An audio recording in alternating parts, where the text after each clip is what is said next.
Allah. Kemudian insyaAllah. Bismillahirrahmanirrahim. Alhamdulillah. Wassalatu wassalamu ala sayyidina Rasulillah wa ala alihi wa sahbihi wa man wala, amma ba'du. Ahadikum bi tahiyatil Islam. Assalamualaikum warahmatullahi wabarakatuh.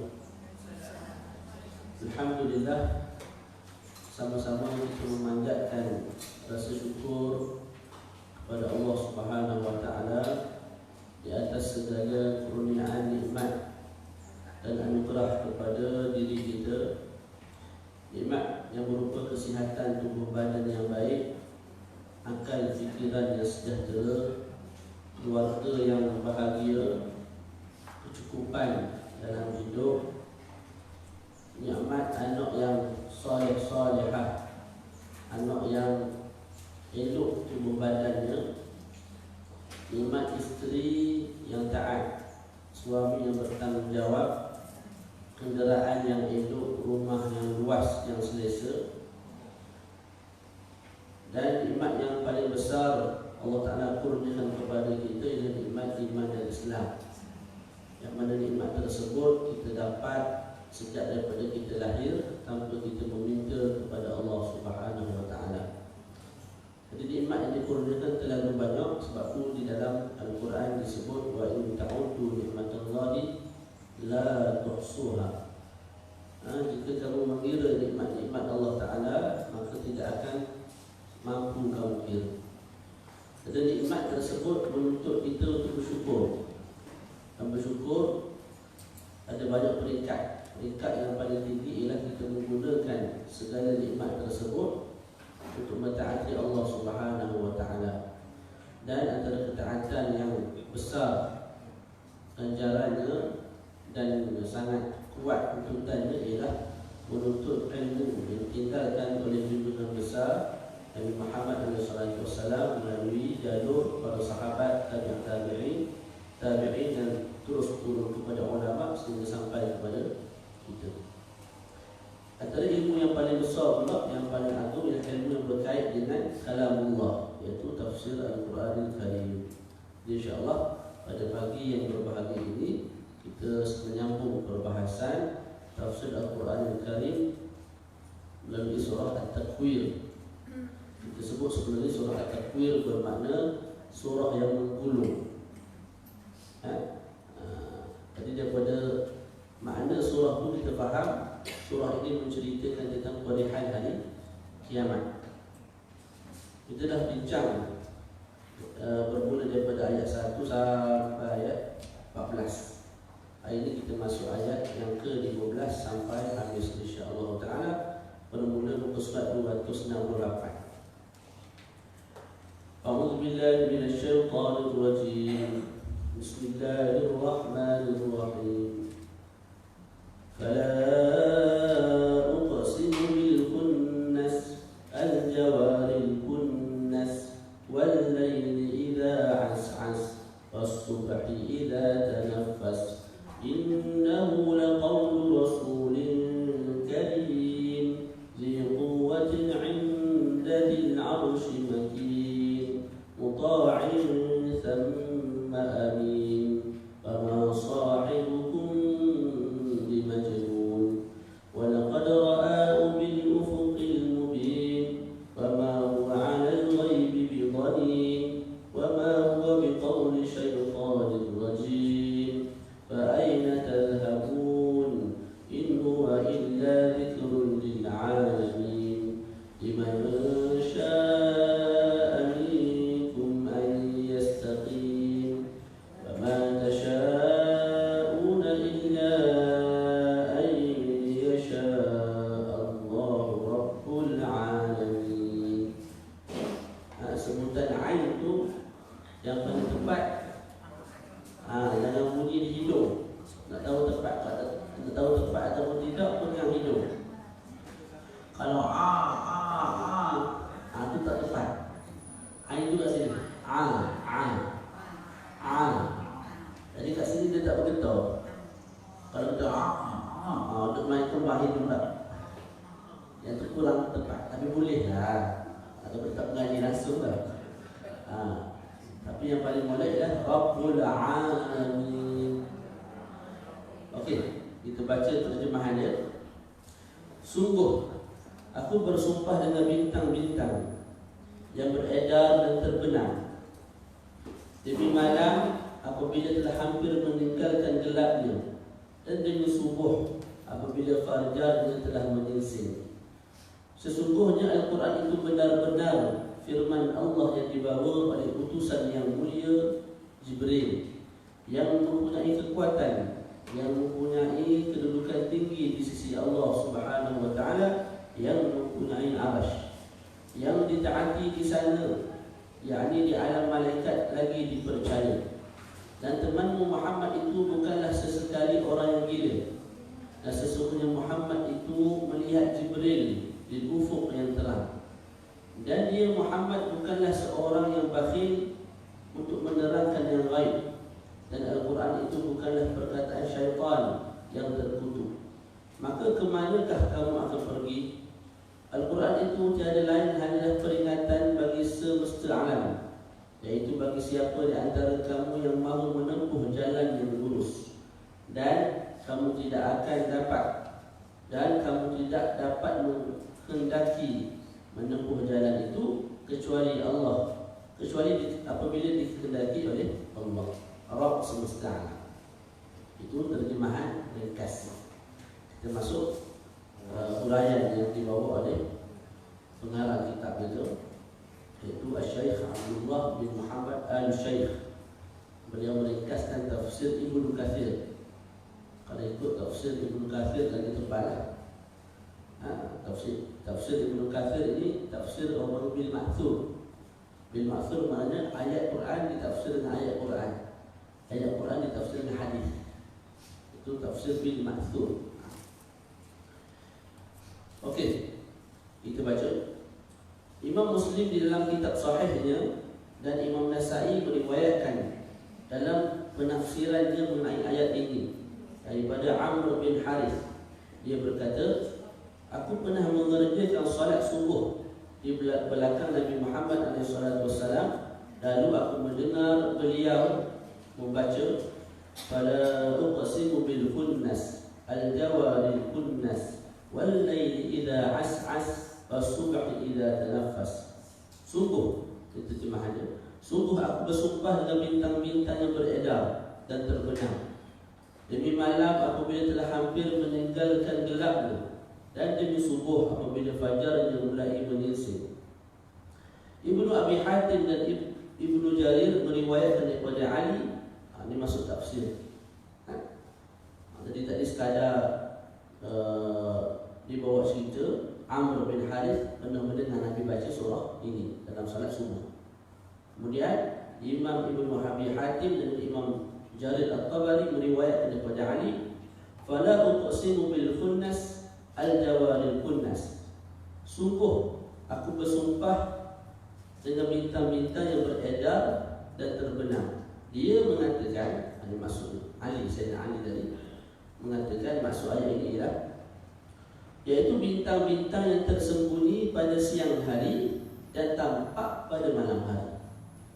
Jadi makna fala uqsimu bil khunnas al-jawaril khunnas ialah aku bersumpah dengan bintang-bintang yang apa? Tidak terzahir, tidak kelihatan pada siang hari. Contoh kita keluar kita tengok bintang atas langit, tak ada. Bila waktu malam dia muncul. Jadi Allah Ta'ala bersumpah dengan bintang tersebut. Dan Ibnu Jarir tawakuf, tidak memberikan pendapatnya pada maksud firmannya bil khunnas al-jawaril khunnas, dengan bintang-bintang yang beredar dan terbenam. Ini antara style ataupun kita sebut cara lah ulama bila mana tak tahu tentang sesuatu mereka tawakuf. Tawakuf dia berhenti daripada memberi pandangan. Faham tak? Ada orang bagi pandangan masuk fala uqsimu bil khunnas al-jawaril khunnas ialah Allah Ta'ala bersumpah dengan bintang-bintang yang tersembunyi pada siang hari terzahir pada malam hari. Tapi Ibnu Jarir sendiri kata aku tak tahu tawakuf, aku tak bagi pandangan. Itu sikap ulama.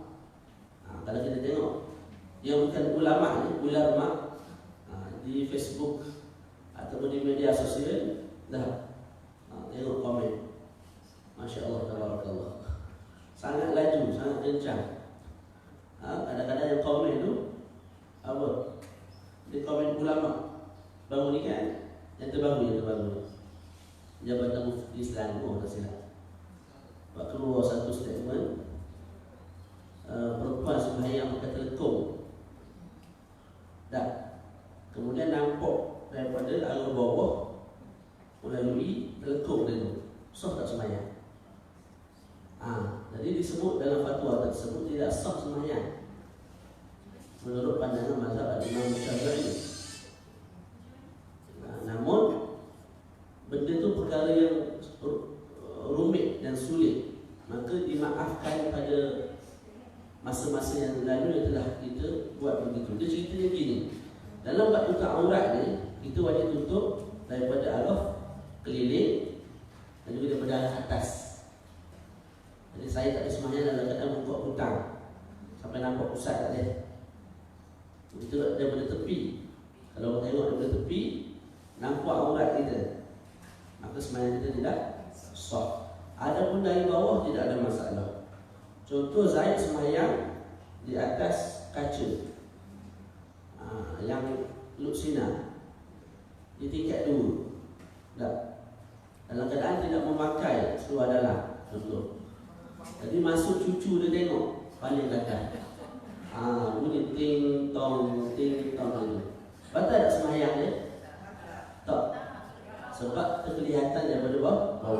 Orang lelaki sembahyang pakai kain melekat kan, yang boleh pakai seluar, tapi jangan sangat kita pakai seluar, pakai melekat di kiri je lah tak. Jadi bila kita sujud tu, kadang-kadang bila tengok daripada tepi nampak sampai ke peha, yang tu tak ada masalah sebab daripada bawah. Yang menjadi isu, yang jadi geger di Facebook ni, di media sosial ni semua, pakai nak kecek ni lah masalah telekung yang kita pakai. Dia masalah lagi ni, perempuan tu kalau dia pakai baju apa semua okey. Ini masalah dia tak pakai baju. Lepas tu dia pakai telekung. Kain dia pakai lah, kain tu dia pakai telekung. Jadi bila dia rukuk, Allah Akbar, daripada bawah nampak dada, nampak perut, nampak bahu. Jadi menjadi persoalan, adakah tak batal solat sebab nampak daripada bawah, atau batal solat sebab nampak daripada tepi? Maka ikut pandangan mazhab muktamad, ikut pandangan mazhab Syafi'i yang muktamadnya tak boleh, tak sah. Sebab apa? Itu dia akan nampak daripada tepi, nampak daripada tepi, walaupun ada pandangan yang mengatakan tidak ada masalah. Walaupun telekung tebal, Ustaz. Walaupun telekung tebal, bila kita rukuk, maka nampak daripada bawah. Zahir nampak daripada bawah, tapi disebut para ulama mazhab Syafi'i, itu sebenarnya nampak daripada arah tepi, bukan ke bawah. Bawah tu bawah sungguh. Bawah ni. Mana nampak daripada bawah, ni lelaki ke perempuan tak ada masalah. Tapi kalau bawah telekung tu, yang tu tak ada. Nanti kalau ada yang perlu buat sebelum ni, kita sebut insya-Allah semuanya tu sah. Untuk akan datang ni kena perhati dan kena jaga-jaga lah. Boleh?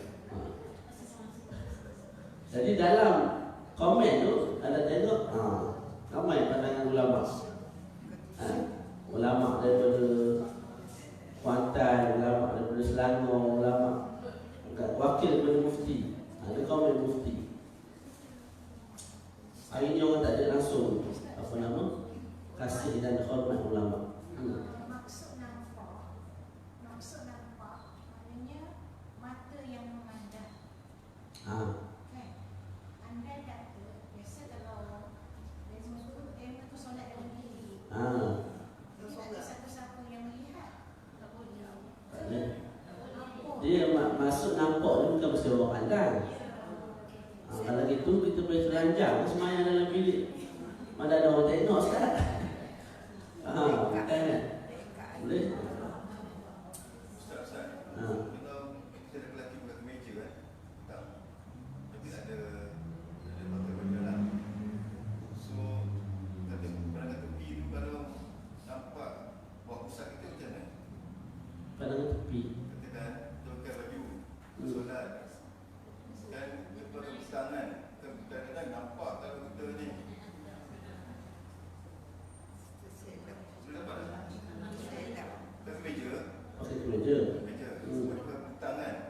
ada hutang. Tak pakai baju dalam. Tak pakai baju. Faham. Saya itu setuju ke kan? Itu memberi mudarat. Maksudnya? Maknanya semayang itu tak sah kalau nampak orang. Saya sendiri kalau pakai pakaian begitu, saya pakai baju dalam. Kan ada sebahagian hutang kan. Antara hutang itu selang kan. Lepas tu sebahagian baju pula jadi antara hutang tu sedikit panjang luar. Kalau kita rukuk sujud dia bergerak, nampak dia. Saya biasa pakai baju dalam. Ataupun kalau kebetulan saya pakai kain pelekat, saya akan angkat kain pelekat atas dada besar. Ataupun seluar ikutlah. Sebab kalau nak kontrol waktu semayang susah. Sebab dia kadang-kadang buka daripada sini, jadi tak khusyuk semayang. Selesai kat situ.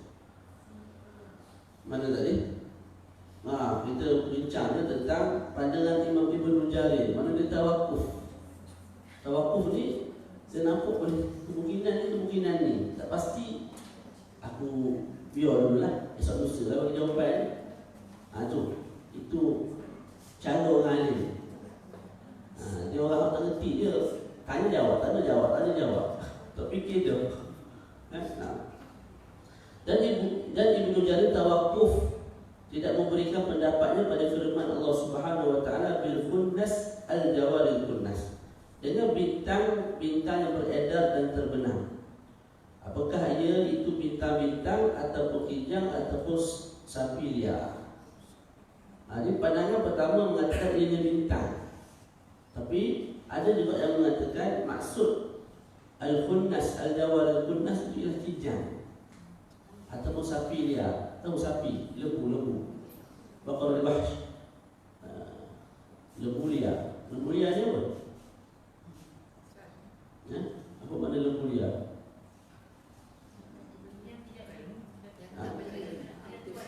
Dia ada, kalau Arab sebut lembu liar. Kalau bahasa kita ni ada banyak lembu lah. Tapi bukan lembu yang berjalan sama kita tengok tu. Tapi dia termasuk bawah ada banyak lembu. Macam keldai, saya seladang, saya seladang. Kalau keldai kan, keldai kalau dalam bahasa Arab, keldai kampung dengan keldai liar, itu je dalam bahasa Arab. Tapi kalau tengok keldai kampung tu keldai yang memang haram kita makan je lah. Adapun keldai liar itu zebra, dipanggil keldai liar, itu boleh makan. Ada panggil keldai bahasa Arab, keldai liar. Jadi disebabkan pandangan makna itu boleh jadi bintang, boleh jadi kijang, boleh jadi sapi liar, maka dia berhenti dan tidak memberi pandangan secara pasti. Dia mengatakan ada kemungkinan semua itu yang dimaksudkan. Okey. Dan firman Allah Subhanahu wa taala ayat seterusnya, wal laili idza as'as. Dia masih bersumpah. Lepas tak ada jawab sumpah. Demi malam apabila telah hampir meninggalkan gelapnya. Itu makna wal laili idza as'as. Dan demi malam apabila telah hampir meninggalkan gelapnya. Mengenai hal ini terdapat dua pandangan. Pertama, ketika datang dengan kegelapannya. Mujahid mengatakan yakni menjadi gelap. Ayat ini ada dua pandangan. Wal laili idza as'as. Ada ulama kata maksudnya ialah demi malam yang baru datang, baru tiba. Faham tak? Pandangan kedua, Ali bin Abi Talhah dan Al-Aufi meriwayatkan makna daripada Ibnu Abbas radhiyallahu taala anhu, idza as'asa, apabila telah hampir meninggalkan gelapnya. Berbeza tak dua tu? Pandangan pertama kata bila mana malam baru tiba. Pandangan kedua kata bila mana malam hampir lenyap. Mana nak masuk ke subuh. Itu dua pandangan ulama. Yakni jika malam telah berlalu. Demikian pula yang dikemukakan oleh Mujahid, Qatadah dan Ad-Dhahhak. Dan juga menjadi pilihan Ibnu Jarir bahawa yang dimaksudkan dengan firman-Nya idza as'as, apabila telah hampir meninggalkan gelapnya, yakni jika malam telah berlalu, yakni jika malam telah pergi lalu meninggalkan. Hal ini didasarkan pada firman Allah Subhanahu wa taala, "Was-subhi idza tanaffas." Dan demi subuh apabila fajar telah menyingsing, yakni bersinar. Hal ini juga didasarkan pada ungkapan seorang penyair, hatta ila subhu lahu tanaffasa wal jaba anha layluha wa as'asa. Sehingga apabila waktu subuh sudah menampakkan sinarnya, sementara malam telah meninggalkan gelapnya. Itu ucapan-ucapan yang menyokong pandangan yang kedua. Itu tak penting sangatlah. Yang pentingnya kita faham wal laili idza as'as, ada dua pandangan. Pertama mengatakan dan demi malam yang baru tiba. Pandangan kedua yang mengatakan demi malam yang bakal hilang, bakal lenyap. Itu. Yang ini telah pergi. Okey, menurut saya, siapa dia saya ni? Saya Ustaz, saya. Siapa dia saya sini? Imam Ibnu Katsir. Imam Ibnu Katsir. Yang dimaksudkan dengan firman Allah Subhanahu wa taala, idza tanaffasa was-subh idza tanaffas. Maksud idza tanaffas menurut Imam Ibnu Katsir adalah jika malam telah tiba. Sepatutnya tadi kita sebut was-subh idza tanaffas, maknanya apa? Dan subuh yang menyingsing. Mana subuh yang datang, dan demi subuh yang baru datang, dan demi subuh yang menyingsing. Tapi Imam Ibnu Katsir kata, di sisi aku makna idza tanaffas ialah apabila malam telah tiba. Maknanya was-subh idza tanaffas, dan demi malam yang telah tiba. Meskipun penggunaannya bisa juga untuk meskipun penggunaannya bisa juga untuk pengertian meninggalkan, tetapi pengertian tiba di sini lebih cocok. Seakan-akan Allah bersumpah dengan malam dan kegelapannya jika tiba, dan demi waktu pagi dan cahayanya jika terbit. Lebih kurang maknanya akhir sekali.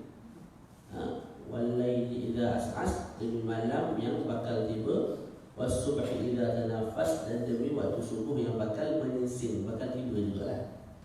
Maknanya akhir sekali dia begitu makna itu. Sebagaimana dia berfirman, wal-laili idza yaghsha wan-nahari idza tajalla. Demi malam menutupi cahaya siang, dan siang apabila terang benderang. Surah Al-Lail. Terus dari firman Allah Subhanahu wa taala, was-subhi idza tanaffas, dan demi subuh apabila fajarnya mula menyingsing, yakni jika telah terbit. Jadi kita ulang balik pula bila baca pandangan banyak ni ada benda gitu je. Tadi Syekh sebut atau Al-Quran sebut, fala uqsimu bil khunnas, maka aku bersumpah dengan bintang-bintang al-jawaril kunnas, yang terbit dan hilang, ataupun yang hilang dan terbit. Hilang pada waktu siang, mula terbit kembali pada waktu malam. Wal-laili idza as'as, dan demi malam yang mula datang dan tiba. Was-subhi idza tanaffas, dan demi subuh yang mula menyingsing dan terbit. Itu dia mudahnya. Okey. Itu semua tu sumpah. Jawab sumpahnya ialah, dan firman-Nya, innahu laqawlu rasulin karim. Sesungguhnya Al-Quran itu benar-benar firman Allah Subhanahu wa taala yang dibawa oleh utusan yang mulia, iaitu Jibril. Itu jawab sumpah. Jadi lepas Allah Ta'ala bersumpah dengan kejadian alam, Allah Ta'ala beritahu Al-Quran itu bukan rekaan Nabi Muhammad SAW, malah ianya benar-benar datang daripada Allah melalui perantaraan seorang malaikat yang mulia. Yakni sesungguhnya Al-Quran ini adalah yang disampaikan oleh utusan yang mulia, iaitu malaikat yang sangat mulia, mempunyai bentuk yang baik. Malah malaikat ini sebagaimana kita tahu boleh berubah-ubah rupa. Tapi rupa-rupa yang baik lah.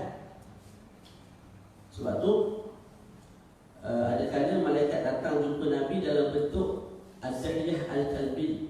Dahiyah Al-Kalbi ni nama sahabat, orang yang smart, orang yang pandai bercakap.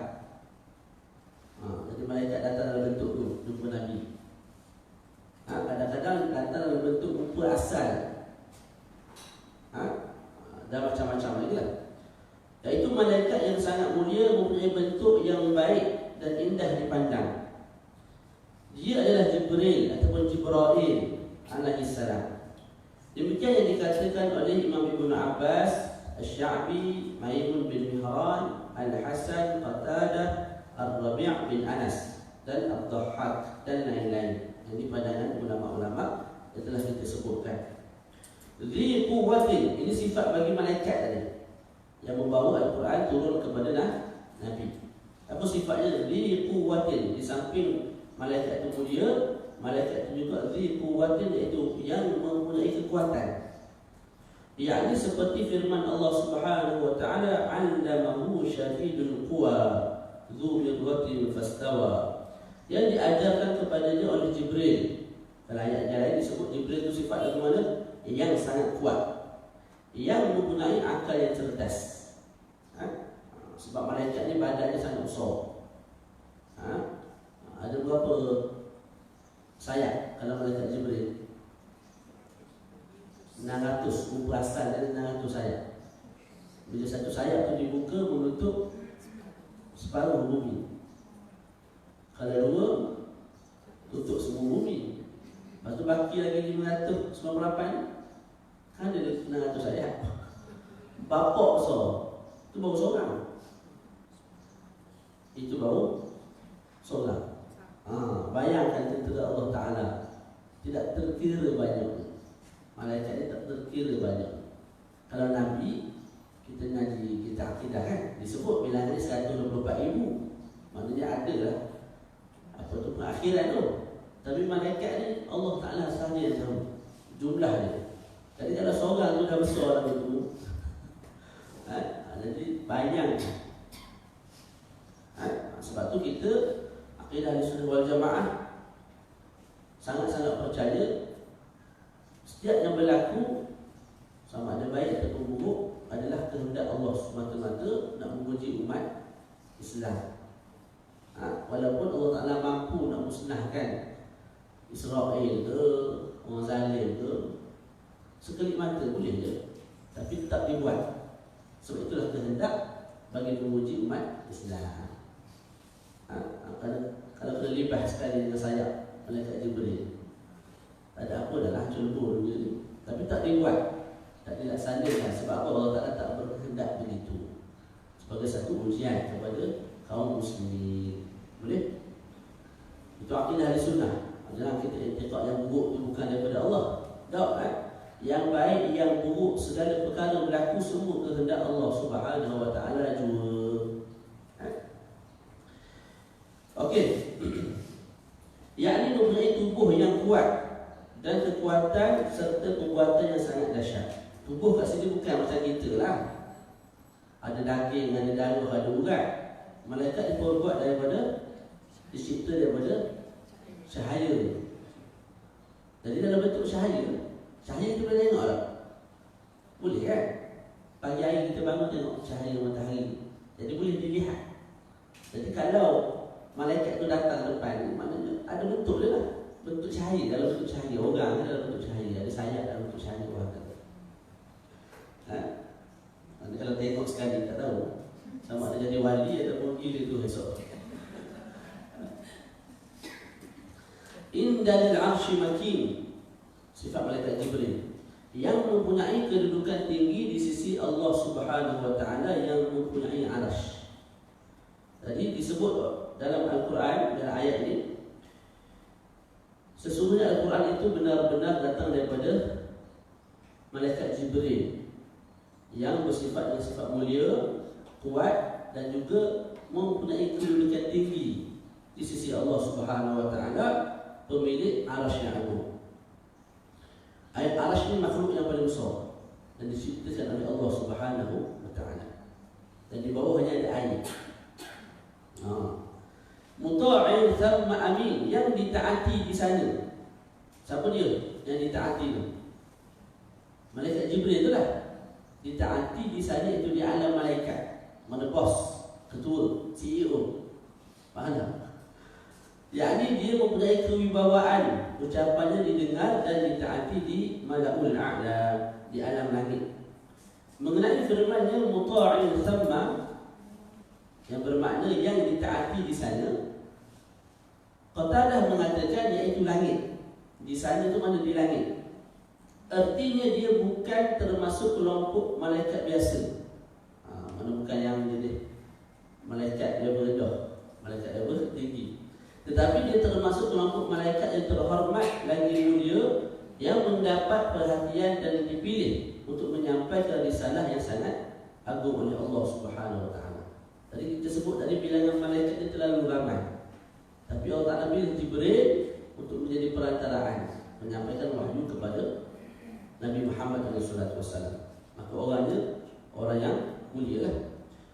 Firman-Nya lagi amin. Ini satu ayat ni sebenarnya ni. Dzi quwwatin 'inda al-'arsy makin muta'in thamma amin. Yang ditaati di sana lagi dipercaya.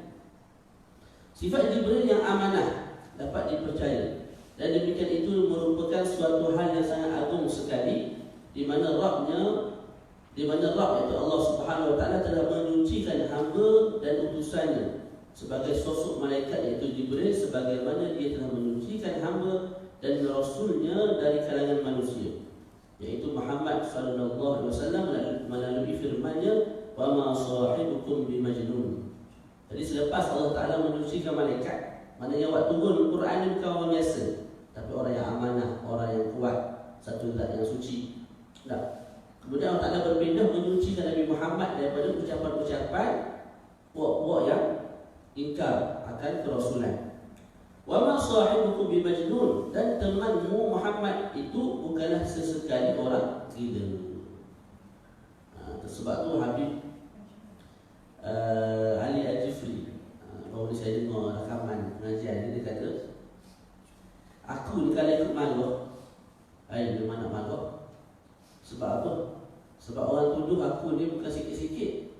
Orang tuduh aku ni berkaitan dengan perkara yang paling berharga yang aku pernah miliki dalam hidup, iaitu ucapan la ilaha illallah. Jadi orang Islam juga tuduh aku ni syirik. Orang Islam tuduh aku kafir. Jadi nak marah tu memang nak marah.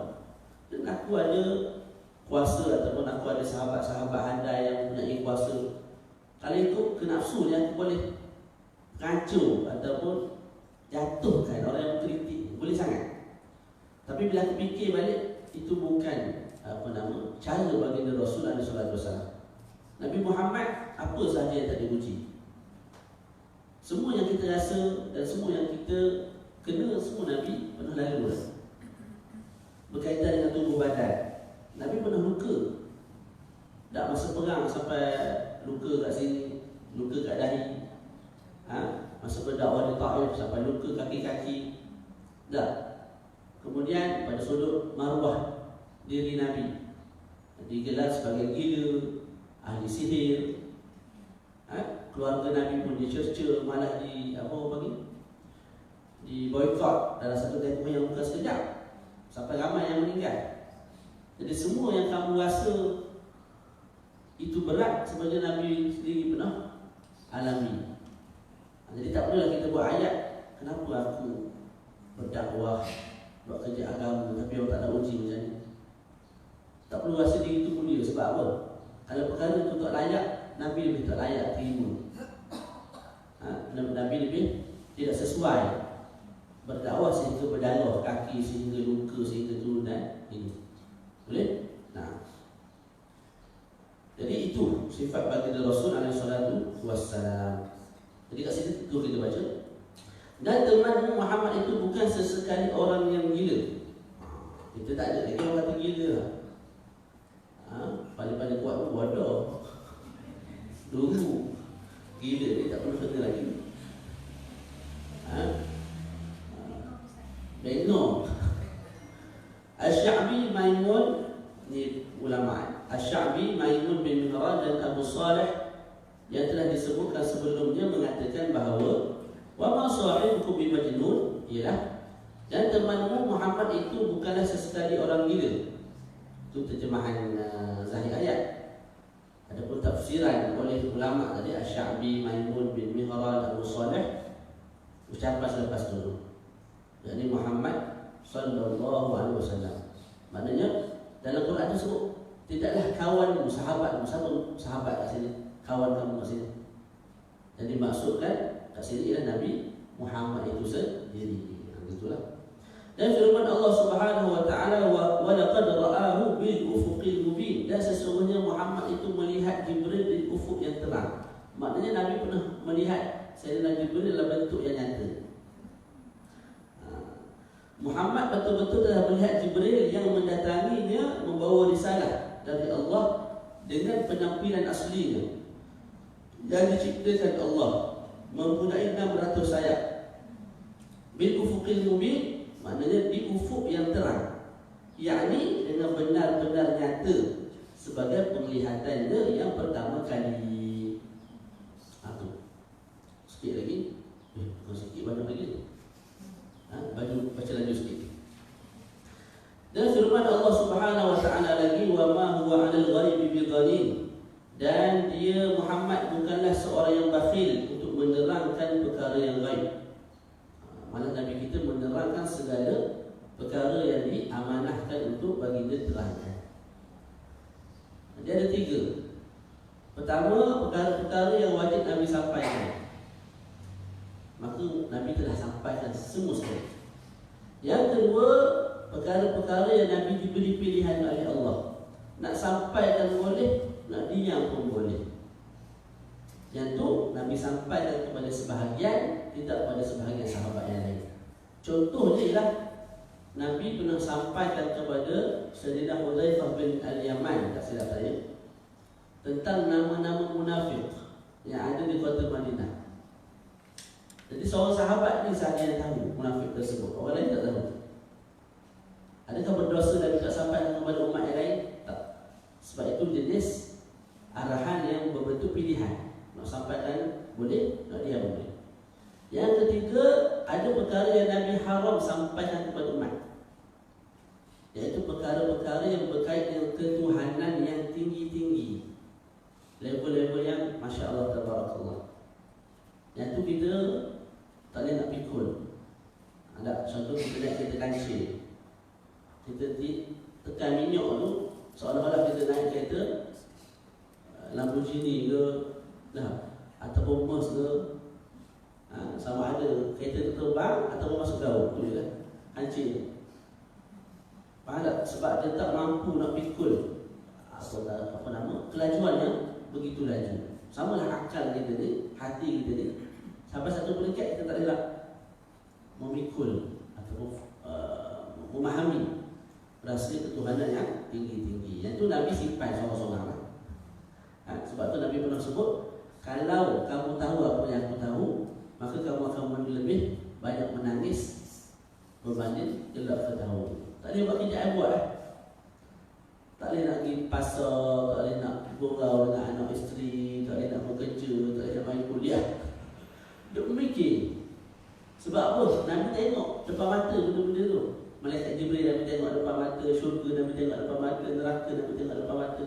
Bila diisrakan, dimi'rajkan. Nah, ya ilmu Nabi betul lah lebih tinggi daripada kita. Jadi benda-benda tu Nabi rahsiakan, Nabi bagi sikit sahaja. Bimbang kita tak boleh nak pikul. Terus. Jadi dalam Quran dia jelas sebut Nabi tidak menyimpan, menyembunyikan perkara yang baik. Maksudnya Muhammad itu tidaklah pantas dituduh bakhil terhadap apa yang telah diturunkan kepadanya. Di antara mereka yang membaca dengan menggunakan huruf dad, yang bererti orang yang fikir, macam biasa kita baca lah, wa ma huwa 'alal ghaibi bidhanin. Dhanin maknanya fikir. Nabi bukan orang yang fikir, orang yang terkut. Malah Nabi terang apa yang wajib Nabi sampaikan. Tetapi justru beliau alaihissalam telah menerangkan kepada setiap orang. Sufyan bin Uyainah menyatakan bahawa kata dhanin ataupun dhanin adalah sama. Artinya tidaklah dia itu sebagai seorang pendusta atau seorang yang jahat. Ini pandangan Sufyan bin Uyainah. Dia gini, dhanin tu ada riwayat baca dhanin dengan dha. Ada qiraat baca wa ma huwa 'alal ghaibi bi dhanin dengan dha. Ada yang kata dha, sama kita baca dha kan, ada qiraat baca dha. Jadi Sufyan bin Uyainah kata makna dua tu sama je. Dhanin dengan dhanin maknanya sama, iaitu Nabi ni bukan pendusta, bukan orang yang jahat. Itu menurut Sufyan bin Uyainah. Kata al-ghani berarti orang yang dituduh, sedangkan al-ghani berarti orang yang fikir. Qatadah menunjukkan sebelumnya Al-Quran itu merupakan suatu yang baik. Lalu Allah menurunkan kepada Nabi Muhammad SAW, dan beliau tidak fikir untuk menjelaskannya kepada manusia, tetapi beliau justru menyebarkan dan menyampaikan dan menjelaskan kepada setiap orang yang dikehendakinya. Demikian pula yang dikemukakan oleh Ikrimah, Ibnu Zaid dan beberapa ulama lain. Dan Ibnu Jarir memilih bacaan kata ghani dengan huruf dhad. Itu Ibnu Jarir lah, dia baca ghani. Pada saya, dapat saya penulis katakan, dapat saya katakan, saya sendiri penulis. Siapa dia penulis? Syekh Abdullah Al-Syekh, pengarang kitab Mubahut Tafsir ini. Kedua-duanya mutawatir dan maknanya sahih. Maknanya kita baca wa ma huwa 'alal ghaibi bi dhanin dengan dha pun betul, wa ma huwa 'alal ghaibi bi dhanin dengan dha pun betul, dan dua-dua makna itu tepat, mutawatir daripada Nabi Muhammad alaihi salatu wassalam. Tapi janganlah baca dhanin gimana ya? Tiba-tiba balik mengajar anak wa ma huwa 'alal ghaibi bi dhanin. Anak tu baca depan ustaz dia, ustazah dia. Dah, kita baca yang semua kita bacalah. Kalau nak mendalami itu lain. Tapi untuk asas, untuk orang kampung biasa apa semua ni, kita baca apa yang semua kita telah baca. 5 minit lagi insya-Allah. Dan firman Allah Subhanahu wa taala, wa ma huwa biqauli syaitanir rajim, dan Al-Quran itu bukanlah perkataan syaitan yang terkutuk. Maksudnya Al-Quran itu bukan merupakan ucapan syaitan yang terkutuk.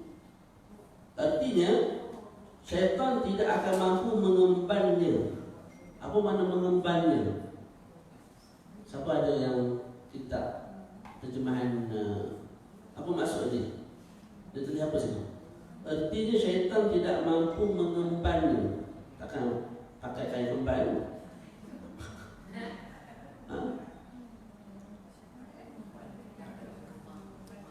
Mengembangkan.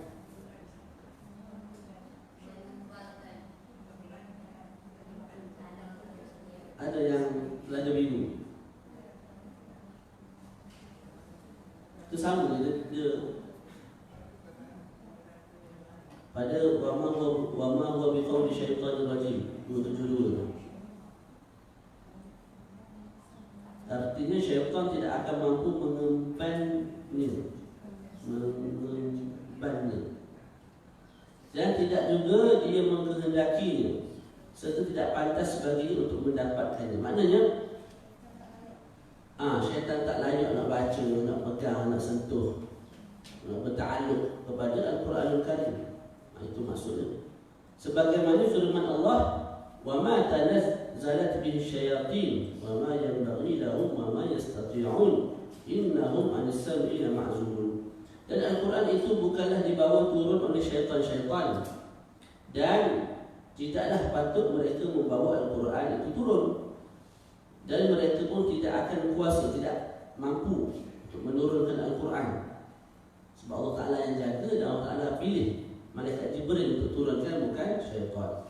Sesungguhnya mereka benar-benar dijauhkan daripada mendengar Al-Quran tersebut.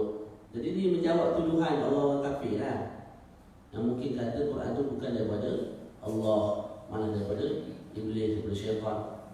Dan firman-Nya lagi, fa aina tadhhabun, maka kemanakah kamu akan pergi? Maksudnya kemana akal kalian pergi? ketika kalian mendustakan Al-Quran ini, padahal kemunculannya sudah sangat nyata dan isinya pun sudah benar-benar jelas, serta keberadaannya pun tidak diragukan berasal dari sisi Allah Subhanahu wa taala. Mengenai firman Allah Subhanahu wa taala, fa aina tadhhabun, maka ke manakah kamu akan pergi? Qatadah mengatakan yakni dari kitab Allah dan ketaatan kepadanya. Jadi Qatadah kata fa aina tadhhabun, maknanya kamu nak iman. Kalau tak taat dan tidak kembali kepada Allah, kamu nak iman lagi. Persoalan ingkar di mananya. Ditanya supaya orang kafir berfikir dan kembali kepada Allah Subhanahu wa taala. In huwa illa dzikrun lil alamin. Al-Quran itu tiada lain hanyalah peringatan bagi semesta alam.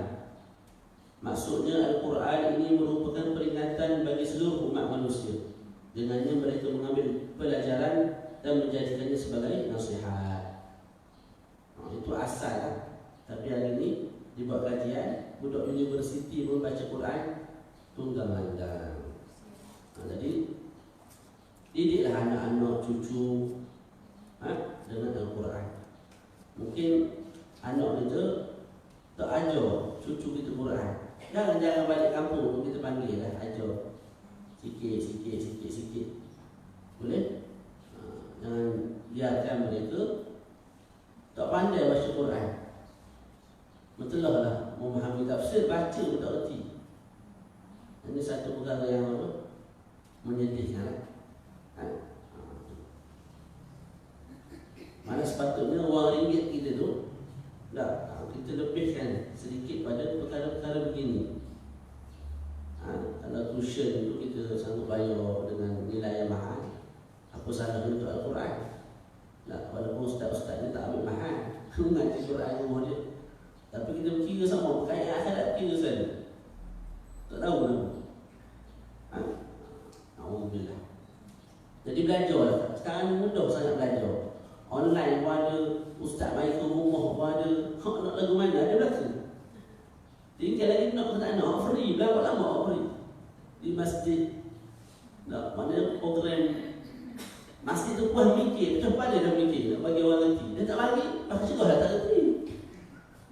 Faham tak? Bukan salah masjid. Kita ni sama salah ke masjid, salah ke pengurusi masjid. Kawan tu nak buat program, orang lain tak bagi. Nak buat lagu mana? Kesedaran orang lain sendiri tak ada. Jadi sampai betul lah kalau usaha tu ajak dengan cara sukan ke sedik. Tapi sampai bila? Tak, sepatutnya kita umat Islam ni kesedaran sendiri bab ni. Tak perlu menarik dengan sukan dengan sepatutnya. Tapi tak ada arah lah dengan zaman ni, musim ni, ke zaman. Ala kulli hal, liman syaa'a minkum an yastaqim, bagi sesiapa di antara kamu yang mahu menempuh jalan yang lurus. Mana Quran itu sebagai penyelamat bagi mereka yang nak, yakni bagi orang yang menghendaki petunjuk, maka hendaklah dia berpegang pada Al-Quran ini, kerana sesungguhnya ia merupakan penyelamat sekaligus petunjuk baginya, dan tidak ada petunjuk bagi selainnya. Cumanya wa ma tasyaun illa an yasha Allah rabbul alamin. Dan kamu tidak dapat menghendaki menempuh jalan itu kecuali apabila dikehendaki oleh Allah Subhanahu wa taala. Jadi disebut tadi Al-Quran peringatan kepada seluruh umat manusia, bagi mereka yang nak mendapatkan petunjuk. Jadi zahir nampak asal kita nak je dapat. Tapi Allah Ta'ala beritahu akhir sekali mereka tidak akan mahu melainkan apa yang diingini oleh Allah Subhanahu wa taala. Jadi sekalipun mereka nak, kalau Allah Ta'ala tak bagi, tak dapat. Tidak akan dapat melaksanakannya. Sebab tu kita bila buat baik, kembalikan rasa syukur kepada Allah Subhanahu wa taala. Sebab semua itu ialah pilihan dan hidayah Allah Subhanahu wa taala. Maksudnya kehendak itu tidak diserahkan kepada kalian sehingga barang siapa menghendakinya dia akan mendapatkan, dan barang siapa menghendakinya dia akan beroleh kesesatan. Bukan, malah tetapi semua itu bergantung kepada kehendak Allah Subhanahu wa taala. Boleh? Wallahu a'lam bis-shawab. Bagaimana secara literal ni? Macam tak adil Macam mana explanation Ustaz? Okey. Sebab Allah benda, Allah tak sedap, habislah kita. Okey. Dalam akidah Ahlussunnah wal Jamaah dibezakan antara kehendak dan juga redha dan juga suruh. Ada perkara yang Allah Ta'ala nak, dalam masa sama Allah Ta'ala suruh dan redha. Contohnya keimanan Sayyidina Abu Bakar. Allah Ta'ala nak dia beriman, maka dia beriman. Dan beriman itu pun Allah Ta'ala suruh dan Allah Ta'ala redha. Betul. Ada orang Allah Ta'ala nak dia kufur, maka dia terus kufur sampai kiamat. Tapi Allah Ta'ala tak redha akan kekufuran dan dia tidak arahkan untuk kufur. Contohnya Abu Lahab, Abu Jahal. Allah Ta'ala nak dia mati kufur, maka akan mati kufur. Itu bukti kebenaran Al-Quran. Kalau tak, maka Abu Jahal tu atau Abu Lahab boleh beriman waktu dia hidup. Secara tak langsung tu ternafi ayat Quran, tabat yada abi lahabin wa tab. Tapi terus tidak beriman sampai kiamat sebab Allah Ta'ala nak dia mati lagi. Tapi Allah Ta'ala suruh tak? Tak. Allah Ta'ala redha tak? Tidak redha. Jadi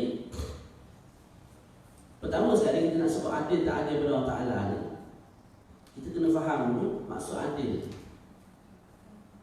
maksud zalim. Apa maksud zalim? Zalim ni ialah kita rosokkan, musnahkan barang orang. Itu zalim. Ambil aset orang balik dia pecah, hancur. Itu jahat tu, zalim. Tapi kalau barang sendiri kita nak campur ke mana-mana, tak panggil zalim. Hak kita, milik kita. Orang imbazir itu je lah, tak panggil zalim. Sebab kita tak buat jahat pada orang lain. Jadi Allah Ta'ala bila bertasarruf, memilih sebahagian hamba-Nya untuk ketaatan, sebahagiannya untuk kemungkaran, sehingga akhirnya dimasukkan ke dalam neraka, itu tak boleh disifatkan dengan sifat zalim, sebab dia bertasarruf ke atas apa yang dimiliki. Itu satu jawapan. Yang kedua ialah kita sendiri hidup di dunia ni. Tadi masa nak mari ke masjid tadi, ada tak macam keterpaksaan? Macam ada orang berlok kat belakang, sepok, bangun kuliah. Tak ada. Tapi ada juga orang lain yang bila bangun daripada tidur, dia tak kat sini. Dia pergi minum arak, dia pergi berjudi, dia pergi berzina. Jadi masing-masing tidak rasa dipaksa. Di atas dasar itu kita akan diseksa. Walaupun perbuatan itu memang Allah Ta'ala yang cipta. Jadi Allah Ta'ala bagi kepada kita pilihan. Kita boleh memilih untuk buat baik, untuk buat buruk. Bila sampai ke perbuatan itu, tak. Maka Allah Ta'ala yang cipta perbuatan itu. Maka kalau saya semayang itu dicipta oleh Allah Ta'ala. Kalau saya berzina, maka zina itu, perbuatan zina itu dicipta oleh Allah Subhanahu Wa Ta'ala. Namun kita sebut seseorang itu dianggap berdasarkan pilihan dan kecenderungan hati dia. Atas dasar itulah. Tapi jawapan tu mungkin kita kata tak kuat sangat, sebabnya akhir sekali dia kembali pada Allah Ta'ala juga. Allah Ta'ala yang memilih. Kecenderungan hati itu pun daripada Allah Ta'ala juga sebenarnya. Tak. Kecenderungan hati nak bagi ke kuliah agama, Allah Ta'ala yang orang titik. Kecenderungan hati nak buat maksiat, Allah Ta'ala yang isi. Mana semua tetap daripada Allah Subhanahu Wa Ta'ala juga. Jadi jawapan yang lebih kuat ialah yang pertama tadi. Allah Ta'ala bertasarruf ke atas milik dia sendiri. Sebab itu dalam akidah Ahlussunnah wal Jamaah, Allah Ta'ala boleh memasukkan orang yang taat ke dalam neraka. Para Rasul Allah Ta'ala ambil untuk dalam neraka. Selama-lamanya boleh. Pada sudut akal, berfikir perkara itu tak mustahil, sebab Allah Ta'ala boleh buat apa yang dia nak buat. Dan semua itu ialah makhluk dia, ciptaan dia. Tidak dianggap sebagai zalim. Namun kalau kita tengok pada Quran yang menjanjikan orang yang baik ke syurga, orang yang jahat ke neraka, maka perkara itu mustahil akan berlaku, kerana Allah Ta'ala sendiri menjanjikan. Dan Allah Ta'ala tidak mengisi janji. Itulah jawapan yang paling kuat begitu. Sebab tu kita kena syukur banyak duduk dalam kelompok-kelompok orang baik. Dan belum tentu akhir kita baik. Sebab tu orang yang tahu hakikat perkara-perkara lagu ni dia tak senang hati, gelisah. Sebab tak tahu akhir macam mana. Tak tahu akhirnya macam mana. Moga-moga kebaikan insya-Allah. Wallahu a'lam bissawab. Muhammad dah 10:30. Nak baca ni? 5 minit lah. Okey, kita masuk minum air dulu. Siapa ada air, minum air dulu.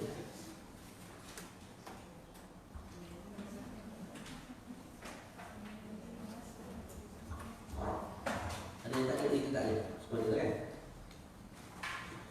Saya ada buat lebih kalau nak. Terus. Bismillahirrahmanirrahim. Masuk pada muka surat 81. Ada yang nak ambil sini. Ya, aku depannya. Ambil dulu. Okey. Ambil lah. Subhanallah ada 3 je. Ada yang kata ada. Saya kata.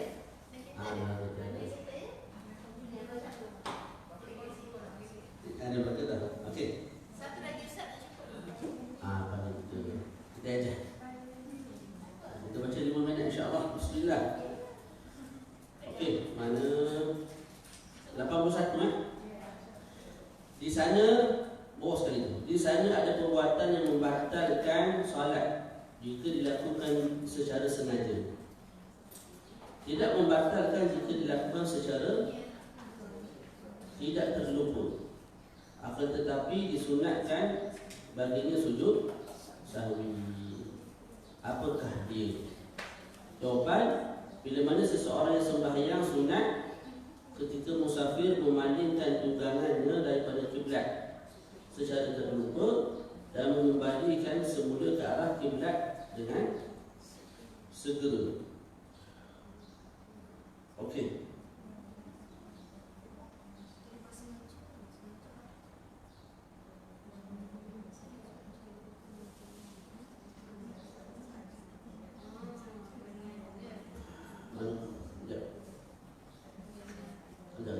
Macam ada silap. Kita follow. Jika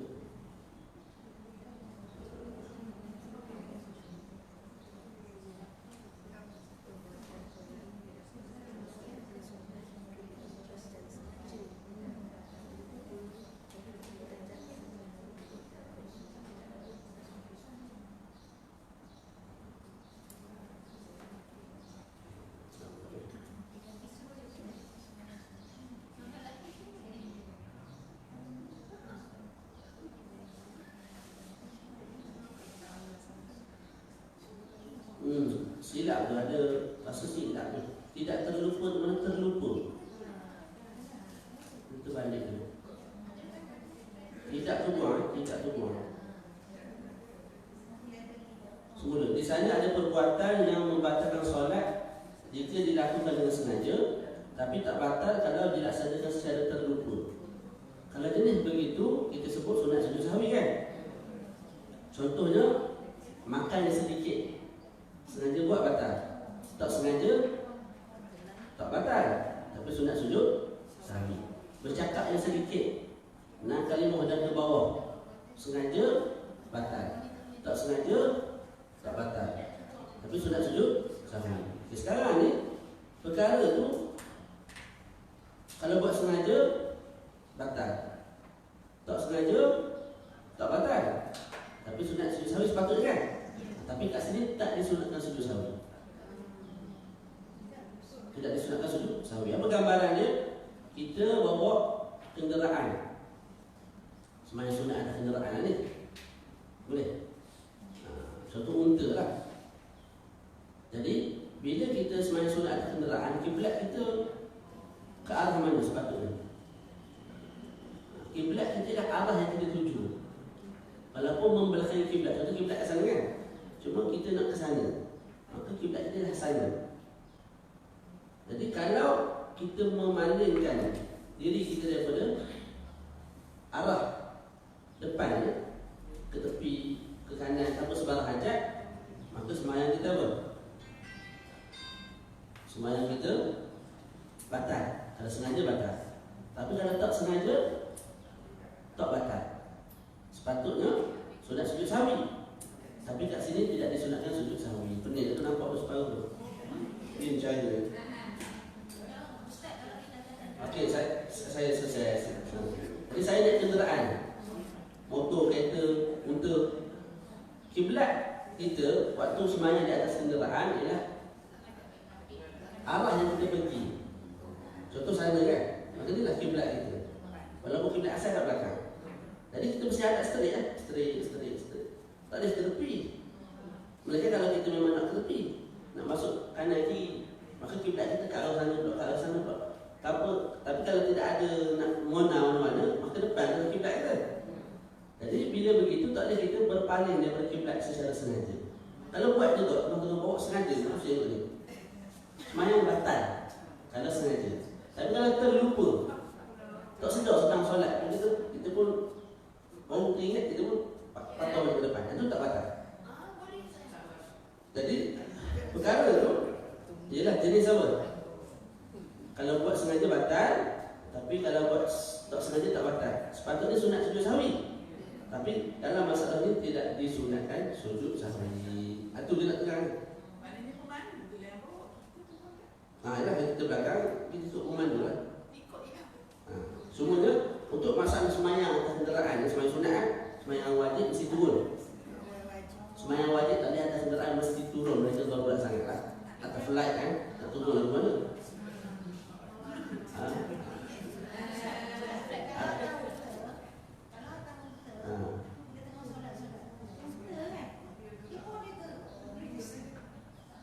Itu tak ada masalah sebab dia yang kita kena alih semula lah. Saya nak tahu sikit ni masalah sembahyang di atas kenderaan. Pertama, solat sunat sahaja. Solat fardu turun, sembahyang di atas tepi jalan. Kalau tidak ada sebarang darurat, sembahyang di bawah. Yang kedua, sembahyang sunat atas kenderaan kalau kita musafir. Tak musafir tak boleh. Musafir kat sini walaupun musafir yang pendek, jaraknya kurang 2 marhalah. Apa makna? Maknanya gini. Saya duduk di ini mukim apa? Mukim apa ni? Mukim Kuantan. Bila kita keluar saya daripada mukim Kuantan, kita dah dianggap sebagai musafir. Walaupun jarak yang kita nak pergi itu sekadar gampang. Mana kita nak, contoh saya ni nak balik ke apa? Nak balik ke Berserah, nak balik ke Bandung. Keluar daripada kawasan ni musafir. Maka boleh sembahyang atas kenderaan. Jadi salah kalau ada orang cakap ataupun kurang tepat kalau ada orang cakap sembahyang sunat ni boleh kalau sekadar nak pergi daripada sini ke kedai sana. Dia keluar daripada tempat parkir ni, dia nak pergi mall. Jadi sementara tu sembahyang 2 rakaat atas kenderaan. Tak boleh. Sebab apa? Sebab kamu masih dalam kawasan. Rumah kamu dengan kedai ni dekat je ataupun dengan masjid. Jadi halang-halang sembahyang sunat atas kenderaan motor tak boleh. Mesti keluar daripada kawasan dulu. Walaupun kita nak pergi tu jaraknya kurang 2 marhalah. Betul baca? Tidak disunatkan ia sujud sahwi sedangkan perbuatan itu jika dibuat dengan sengaja membatalkan solat. Kedua, baca saya kira. Keberhenti dah. Boleh? Selagi lah. Kedua, meninggalkan satu perkara dari sunat aba'ah atau meninggalkan sebahagian perkara dari sunat al-aba'ah walaupun ditinggalkan dengan sengaja. Sunat aba'ah secara ringkas ada 3. Jadi perkara yang kedua yang menuntut kita sujud sahwi ialah bila kita tinggal sunat aba'ah. Boleh? Sama ada sengaja ataupun tak sengaja. Sunat aba'ah ada 20. Ringkasnya ada 3. Yang pertama, baca tahiyat awal. Bacaan tahiyat awal. Duduk ketika membacanya dan selawat ke atas Nabi di dalamnya. Contoh kita ambil sembahyang zuhur. Kita tinggal itu tahiyat awal. Sunat di akhir sembahyang sujud sahwi. Tak. Ataupun kita baca tahiyat awal, cuma tak selawat. Contoh mana at-tahiyatu lillahi assalamu alayka ya nabi wa rahmatullahi wa barakatuh assalamu alayna wa ala ibadillahi asyhadu an la ilaha illallah wa asyhadu anna muhammadar rasulullah. Stop. Tu berapa rakaat ke? 3. Akhir sembahyang sunat sujud sahwi sebab tinggal Allahumma shalli ala Muhammad. Boleh? Ada kala orang tu dia hanya tinggal duduk. Disebabkan dia tinggal duduk tahiyat awal, maka sunat dia sujud sahwi. Gambaran ni dah bagi orang yang bisu. Orang yang bisu boleh baca tak? Kalau boleh tu bukan bisu. Jadi bisu dia tak boleh baca kan? Namun disunatkan bagi dia untuk duduk. Masa tahiyat awal tu duduk. Duduk cokoh gitu. Sekadar bacaan tahiyat awal dalam 20 saat, 15 saat duduk. Lepas tu dia bangun. Buat 2 rakaat lagi, lepas tu tahiyat akhir pun duduk. Lepas tu bagi salam. Jadi kalau dia tinggalkan duduk tu, disunatkan juga untuk dia sujud sahwi. Boleh? Kalau kita confirm tinggal baca, tinggal duduk, serentak lah. Tapi orang bisu, kita tak sebut dah dia tinggal baca, sebab memang tak boleh baca. Tapi kita sebut dia tinggal duduk, sebab dia boleh duduk tapi tak duduk. Begitu pun sunat sujud sahwi. Bergerakan mulut. Tak keluar suara, tapi gerakan mulut tu wajib. Isyarat. Rukun sama. Yang kedua, bacaan kunut, berdiri ketika kunut, selawat ke atas Nabi, keluarga dan sahabat baginda dalam kunut. Yang pertama, kita tinggal kunut totally, maka sunat sujud sahwi. Ada orang ketika berdiri sahaja, macam bisu tadi lah, dia tak boleh baca kan, tapi dia sunatkan berdiri yang kat tangan itu. Kalau dia tinggalkan juga, sunat dia sujud sahwi. Ada kala kita baca dah kunut, cuma last tu kita tak selawat kat atas Nabi, sunat sujud sahwi. Ataupun kita tinggal selawat kat atas keluarga Nabi sahaja, sunat sujud sahwi. Ataupun lupa selawat kat atas sahabat Nabi, sunat juga sujud sahwi. Jadi kunut baca dah, last sekali Allahumma shalli. Benda akhir sekali apa? Wa sallallahu ala sayyidina Muhammad wa ala alihi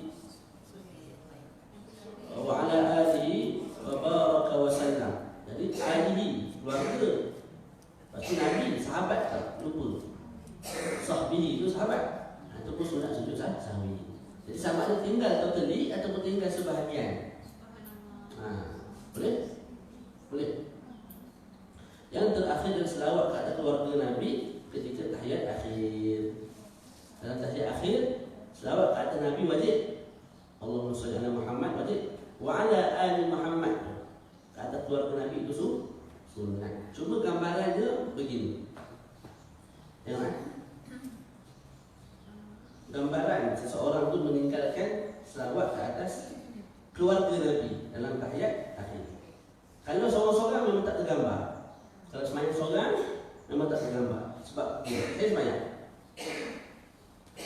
tahiyat akhir, baca Allahumma shalli ala Muhammad. Lepas tu tinggal kan? Bila tinggal nak buat macam mana? Sujud. Buat apa nak sujud? Saya belum bagi salam, saya baca je lah. Betul? Jadi Allahumma shalli ala Muhammad wa ala ali Muhammad. Bila dah baca, dia tak tuntutan sujud? Tak ada dah. Jadi bila tergambar seseorang tu meninggalkan selawat ke atas keluarga Nabi dalam tahiyat akhir, sengaja tinggal sah. Kalau sengaja tinggal pun akan jadi apa ni? Allahumma shalli ala Muhammad. Apa nama? Sengaja tinggal dia akan bagi salam kan? Bila dah bagi salam, boleh masuk semula tak dalam solat? Tak boleh dah, sebab dah bagi salam. Sengaja kamu tinggal tadi. Ada satu gambaran. Gambarannya dah bila imam tinggal. Kita semayang belakang imam. Kita semayang belakang imam. Imam baca kuat Allahumma shalli ala Muhammad. Assalamualaikum warahmatullahi. Assalamualaikum warahmatullahi. Jadi imam tinggal selawat ke atas keluarga Nabi. Kita baca Allahumma shalli ala Muhammad wa ala ali Muhammad innaka Hamidum Majid rabbi wa fil iman qaddamtu wa ma akhartu. Habis kita baca. Di akhir solat kita sunat sujud sahwi 2 kali. Sebab apa? Nak tampung kekurangan yang berlaku pada imam. kekurangan yang berlaku pada imam meninggalkan selawat ke atas keluarga Nabi dalam tahiyat akhir. Kita baca. Mana? Tuntutan atas makmum. Tapi lepas imam bagi salam, jangan buat waktu imam bagi salam, tak baru kita sujud 2 kali, lepas baru kita bagi salam. Imam selesai dah semayang dia. Walaupun dia tak baca sah dah semayang. Cuma kurang lah, ada satu kurang. Kekurangan tu berpindah pada kita. Dan kita boleh tampung. Kalau makmum tak buat pun sah belaka lah. Tak sunat. Tak sunat kan. Boleh? Wallahu'alam. InsyaAllah pada sesi yang akan datang kita akan sambung lagi sebab ketiga yang menuntut untuk kita sujud sahwi. Wassallallahu ala sayyidina Muhammad wa ala alihi wa sahbihi wa sallam. Alhamdulillahirabbil alamin. Assalamualaikum warahmatullahi wabarakatuh.